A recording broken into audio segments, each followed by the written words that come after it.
우리 사무엘상 18장 저와 여러분의 한 절씩 우리 교독하도록 하겠습니다. 제가 먼저 1절 읽겠습니다. 다윗이 사울에게 말하기를 마침에 요나단의 마음이 다윗의 마음과 하나가 되어 요나단이 그를 자기 생명같이 사랑하니라.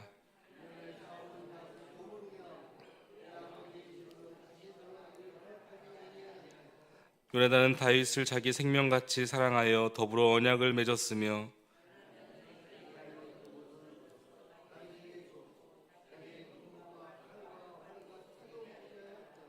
다윗은 사울이 보내는 곳마다 가서 지혜롭게 행하며 사울이 그를 군대의 장으로 삼았더니 온 백성이 합당히 여겼고 사울의 신하들도 합당히 여겼더라.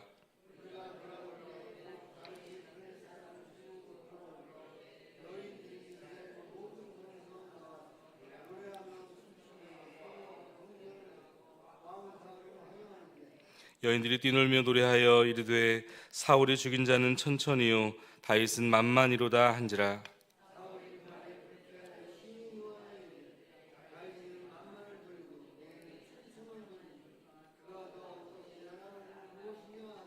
그날로 사울이 다윗을 주목하였더라.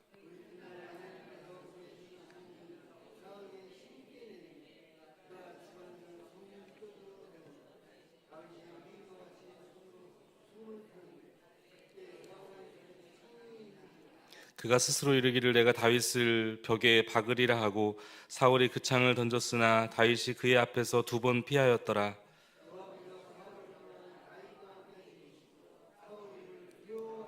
그러므로 사울이 그를 자기 곁에서 떠나게 하고 그를 천부장으로 삼음에 그가 백성 앞에 출입하며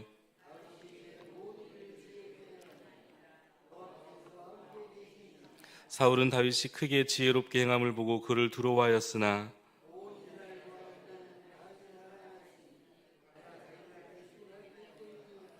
사울이 다윗에게 이르되 내 맏딸 메랍을 내게 아내로 주리니 오직 너는 나를 위하여 용기를 내어 여호와의 싸움을 싸우라 하니 이는 그가 생각하기를 내 손은 그에게 되지 않고 블레셋 사람들의 손을 그에게 되게 하리라 함이라.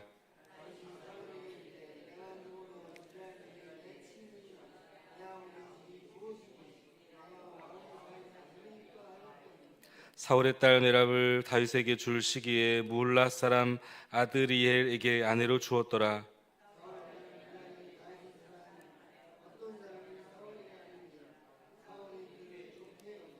스스로 이르되 내가 딸을 그에게 주어서 그에게 올무가 되게 하고 블레셋 사람들의 손으로 그를 치게 하리라 하고 이에 사울이 다윗에게 이르되 내가 오늘 다시 내 사위가 되리라 하니라.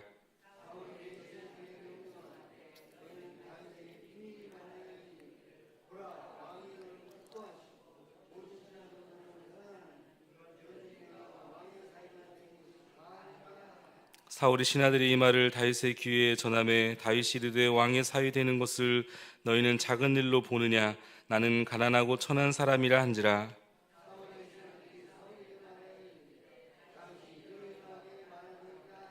사울이 이르되 너희는 다윗에게 같이 말하기를 왕이 아무것도 원하지 아니하고 다만 왕의 원수의 보복으로 블레셋 사람들의 포피 100개를 원하신다 하라 하였으니 이는 사울의 생각에 다윗을 블레셋 사람들의 손에 죽게 하리라 함이라.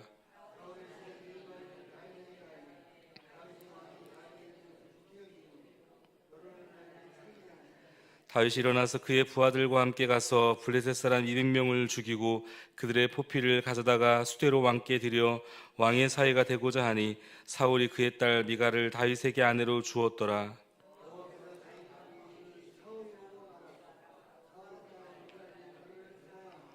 사울이 다윗을 더욱 두려워하여 평생의 다윗의 대적이 되니라.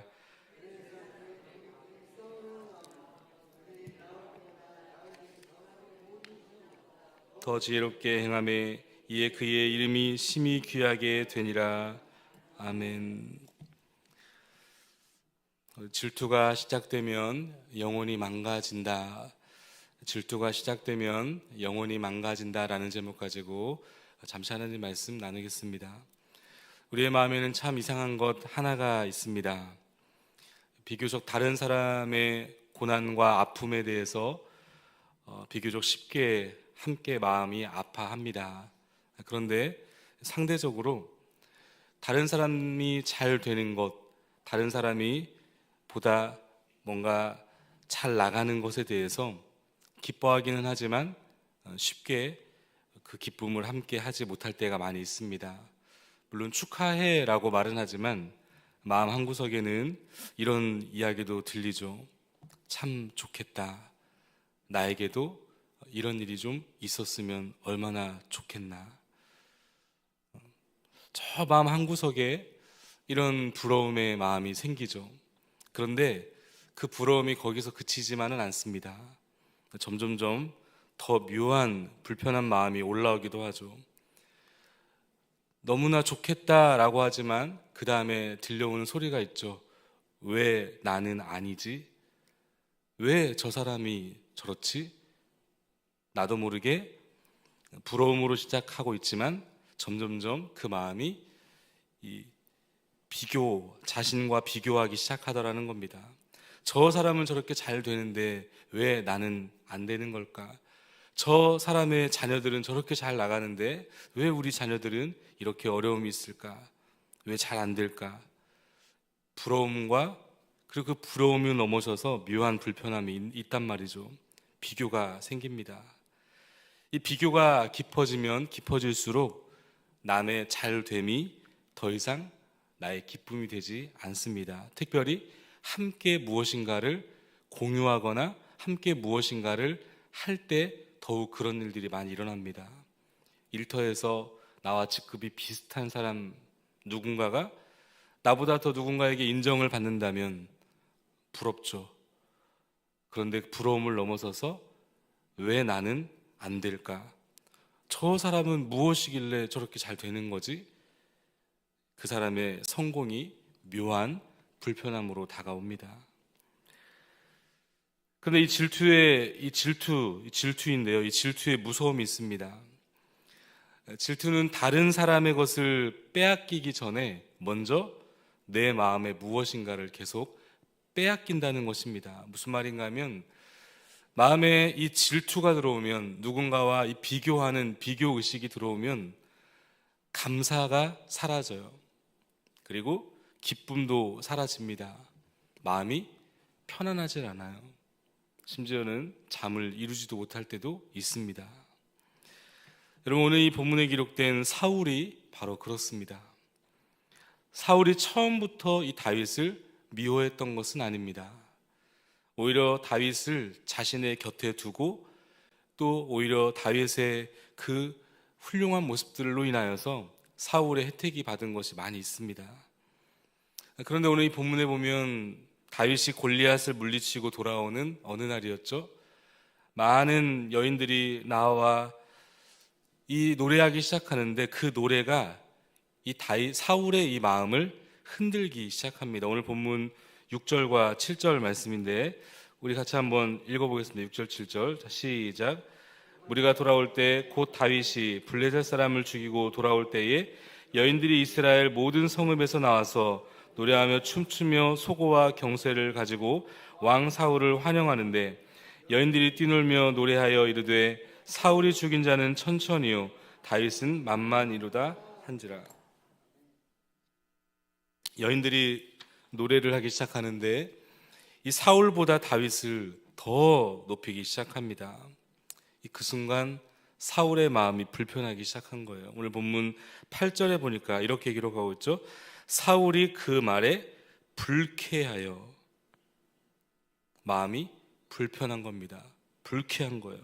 그리고는 심히 노하여 이르되 다윗에게는 만만을 돌리고 내게는 천천을 돌리니 그가 더 얻을 것이 나라 말고 무엇이냐 하고 사울에게 질투가 시작이 됩니다. 여러분, 오늘 이 본문을 통해 우리가 이 질투가 어떻게 한 사람의 영혼을 파괴하는지를 우리가 볼 수 있어요. 그 첫 번째는 질투는 사람을 바라보는 시선을 왜곡시킵니다. 오늘 본문 9절에 보면 이런 기록이 있습니다. 그날 후로 사울이 다윗을 어떻게 했대요? 주목하였더라. 주목하였더라. 여기 주목하였다라는 단어가 오웬이라고 하는 단어인데 단순히 본다는 의미가 아닙니다. 이 원어적인 의미는 적의를 품고 곁눈질하며 감시한다는 의미예요. 이 적의를 품고 곁눈질하며 감시한다는 거예요. 그렇게 사울이 다윗을 봤다는 얘기입니다. 여러분, 자신을 돕는 동역자였던 다윗이 순식간에 반드시 내가 제거해야 할 정적으로 변하는 순간이에요. 다윗은 사실 변한 것이 없습니다. 그대로예요.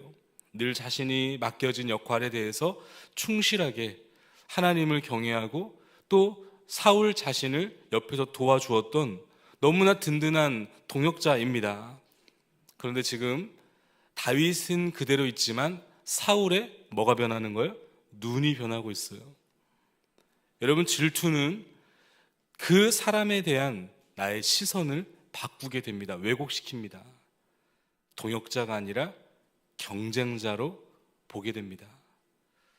그런가 하면 오늘 이 본문을 통해 이 질투가 영혼을 어떻게 파괴하는지를 우리가 볼 수 있는데, 두 번째는요, 질투는 이미 받은 많은 은혜들을 보게 하지 못한다는 데 있습니다. 여러분이 사울이 하나님 앞에 받은 것이 얼마나 많이 있습니까? 아무도 주목하지 않았던 그의 인생을 하나님께서는 주목하셨고 그로 왕을 삼으셨어요. 그 왕의 자리에 많은 사람들의 존경과 존중을 받게 하셨고 수많은 군대와 권력을 주셨어요. 그 모든 것이 사실 하나님께 받은 일방적인 은혜 아닙니까? 그런데 이 사울의 마음에 이 다윗을 향한 미움, 이 다윗을 향한 질투가 들어오자 그 마음에 하나님이 내게 주신 그 은혜가 보이질 않아요. 하나님이 내게 주신 그 은혜는 작아 보이죠.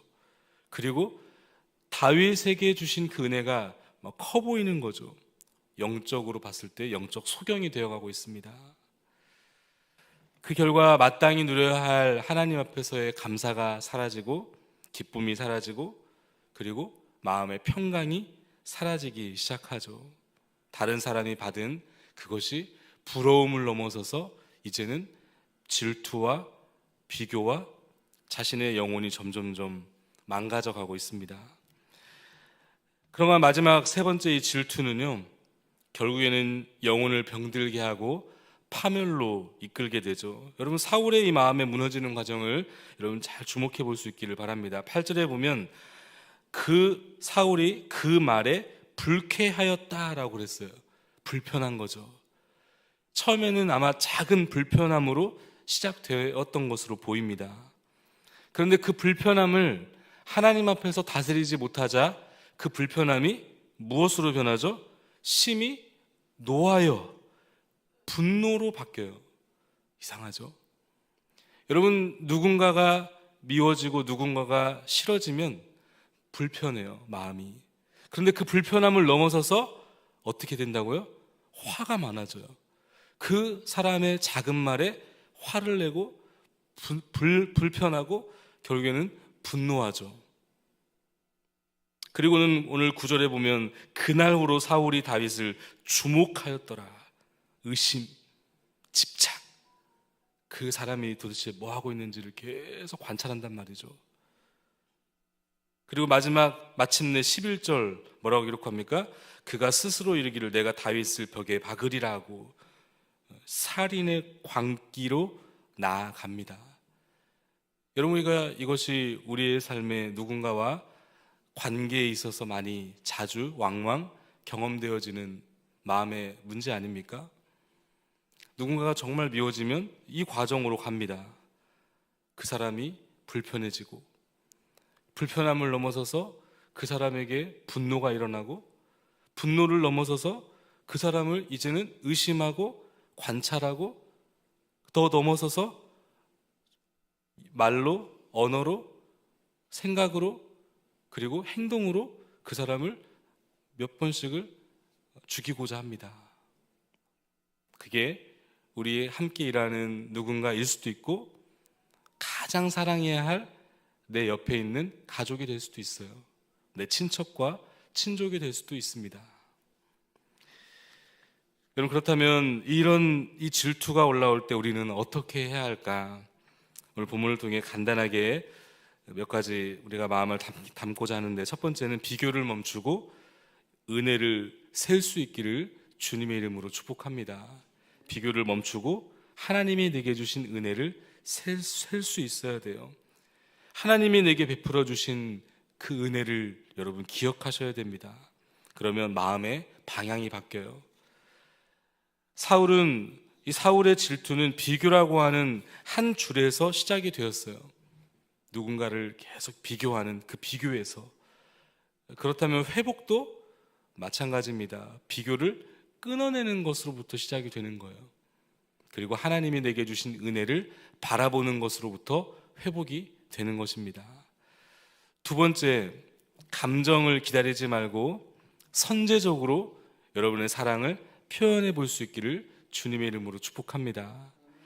무슨 말인가 하면 우리는 그런 생각이 들어요. 누군가가 미워지면 기도하죠. 하나님, 제 마음에 그 사람을 미워하지 않도록 제 안에 사랑을 주십시오. 주님 뭐라고 하실까요? 이미 줬다, 그렇게 말씀하세요. 이미 줬다. 여러분, 성경의 모든 곳곳에 하나님이 이미 우리 가운데 명령하셨어요. 사랑하라, 원수를 사랑하라. 사랑은 오래 참고 온유하며 시기하지 아니하며. 하나님은 이미 우리 가운데 사랑하라고 말씀하셨어요. 그런데 사랑을 하나님 앞에 달라고 하는 것은, 여러분, 그것은 논리적 모순입니다. 영적인 논리적 모순이에요. 그것은 사실 그 사람을 위해, 나 자신을 위해 기도하지 않는 것과 동일합니다. 기도한다면 하나님의 말씀이 들리겠죠. 사랑하면 되는 것입니다. 마음에 불편함이 있지만, 마음에 여전히 미움이 있지만, 그럼에도 불구하고 하나님이 사랑하라고 하셨기 때문에 행동으로 옮겨가는 거예요. 그러면 너무나 놀라운 일이 일어나요. 행동을 통해서 마음의 방향이 바뀌기도 합니다. 앞선 이 요나단, 이 18장 1절 이하에 보면 우리가 살펴보진 않겠지만 이 요나단이라고 하는 인물이 등장하지 않습니까? 사울의 아들이에요. 18장 1절에 보면 요나단의 마음이 다윗의 마음과 하나가 되어 요나단이 그를 자기의 생명같이 사랑했다. 너무나 놀라운 일 아닙니까? 그런데 그 사랑이 어떻게 드러나죠? 마음만 사랑하지 않아요. 4절에 보면 요나단이 자기가 입던 겉옷을 벗어 다윗에게 줍니다. 행동이에요. 자기가 가진 모든 것을 다윗에게 정말 기꺼이 줍니다. 그럴수록 더 그 마음이 다윗을 사랑하게 되는 것이죠. 그 사람을 사랑하는 마음이 들 때까지 기다리지 마시고 먼저 선제적으로 그 사람을 사랑할 수 있기를 주님의 이름으로 축복합니다. 그런가 하면 마지막 세 번째요. 자리는 내가 만드는 것이 아니라 하나님이 주신다라고 하는 그 주권을 여러분 신뢰할 수 있기를 주님의 이름으로 축복합니다. 내가 이 자리를 지켜야 돼. 뭐죠? 영적인 조급함이에요. 영적인 두려움이에요. 내가 그래도 이 위원회에서 이런 역할을 맡았는데 왜 저 사람이 나가지고 이렇게 끼어드는 거야? 내 자리를 내가 지켜야지. 여러분, 이것이 굉장히 위험한 발상입니다. 영적인 조급함이죠. 사울의 가장 큰 비극은 타인의 상승을 자신의 하락으로 착각했다는 거예요. 누군가가 사람들에게 인정을 받고 누군가가 사람들에게 칭찬을 받는 것이 마치 자기가 하락하고 있다라고 착각을 했다는 거죠. 그래서 자신의 힘으로 그 자리를 사수하기 위해서 무엇인가를 계속 만들어내는 것입니다. 마치 그 자리를 자신이 만든 것처럼 여기는 거죠. 아닙니다, 여러분. 사울의 왕의 자리는 하나님이 주신 자리예요. 이 사실을 다윗은 누구보다 잘 알고 있었죠. 그래서 이후에 이 다윗의 여정을 보면 분명히 그 정적 사울을 죽일 수 있었던 여러 가지 기회가 있었습니다. 그럼에도 불구하고 다윗이 사울을 죽이지 않죠. 왜 그렇습니까? 하나님의 주권을 그는 믿었기 때문에 그래요. 하나님의 앞에서 하나님을 경외했기 때문에 그런 행동이 나타날 수 있었던 것입니다. 아주 유명한 이야기입니다. 한 번 정도 들어보았을 이야기죠. 옛날 사막에 한 성자가 하나님 앞에서 경건의 훈련을 하고 있었습니다. 금식하며 기도하며 모든 세속의 삶을 끊고 오직 하나님을 바라보며 그렇게 기도하고 있었습니다. 그걸 보았던 이 사탄이 그를 무너뜨리기 위해서 온갖 유혹을 하기 시작하죠. 음란한 환상을 보여주기도 하고 엄청난 부와 권력으로 그를 유혹하기도 하고 때로는 목숨을 위협하는 공포를 주기도 합니다. 그럼에도 불구하고 이 성자는 흔들리질 않는 거예요. 그때 아주 경험이 많은 한 늙은 지혜로운 이 대장 사탄이 이 다른 사탄들 악마들을 물리친 다음에 그 성자의 귀에 대고 조용히 이 한마디를 했다고 하지 않습니까? 무슨 말이죠? 이보게, 방금 자네 동생이 알렉산드리아 대주교로 승진했다네. 이 작은 속삭임 한마디가 그 성자를 흔들기 시작했고 그 얼굴에 순식간에 차갑게 일그러지더라는 거예요. 여러분, 영혼을 한순간으로 무너뜨리는 것은 다른 문제가 아닙니다. 다른 사람에 대한 미움과 다른 사람에 대한 질투와 비교해서 시작이 되는 거예요. 미국의 유명한 대통령이죠. 루즈벨트 대통령이 이런 이야기를 했다고 하죠. 평소에 비교는 기쁨을 훔치는 도둑이다. 비교는 기쁨을 훔치는 도둑이래요. 근데 여러분, 이것은 기쁨만을 훔치는 것이 아닙니다. 비교는 기쁨만을 훔치는 것이 아니라 감사도 훔치고 비교는 평안도 훔치고 결국 영혼까지 훔쳐가는 거예요. 오늘도 우리 가운데 끊임없이 이 사탄이 우리를 무너뜨리려고 하는 이 비교, 미움, 질투, 이 영적인 눈으로 여러분 잘 바라볼 수 있기를 바랍니다. 다른 사람에게 주신 그 은혜에 나 자신을 비교하지 마시고 하나님이 내게 주신 놀라운 그 은혜에 집중할 수 있기를 주님의 이름으로 축복합니다. 남의 인생을 비교하다가 내 인생을 잃지 않고 하나님의 내게 주신 그 자리와 때를 신뢰할 수 있기를 주님의 이름으로 축복합니다. 오늘도 먼저 선제적으로 내가 불편해하고 내가 힘들어하는 그 사람에게 다가가 여러분들의 손을, 따뜻한 손을 내미는 그런 하나님의 사람 될 수 있기를 주님의 이름으로 축복합니다. 우리 주신 말씀 함께 붙들면서 우리 기도하기를 원하고 우리 몸된 교회와 또 사랑하는 담임 목사님을 위해서 기도해 주시고 특별히 다가오는 우리 금요 산상 집회와 추계 부흥회를 위해서 또 청년부 여름 수련회와 선교를 위해서 그리고 2학기 양육이 시작이 되었습니다. 우리 많은 분들이 함께 양육에 들어오셔서 예수 그리스도 그분을 배우고 또 닮아가는 그런 영적인 성장과 성숙이 일어나는 또 귀한 하반기의 양육 과정이 될 수 있도록 위해서 함께 기도하시며 나가실 때 또 이 나라와 민족을 위해서 기도해 주시고 열방을 위해서 기도해 주시고 우리 몸된 교회의 귀한 우리 특별히 환우들을 위해서도 기도해 주시면 감사하겠습니다. 우리 주님의 이름 한번 크게 한번 부르짖고 기도하면 나가겠습니다. 주여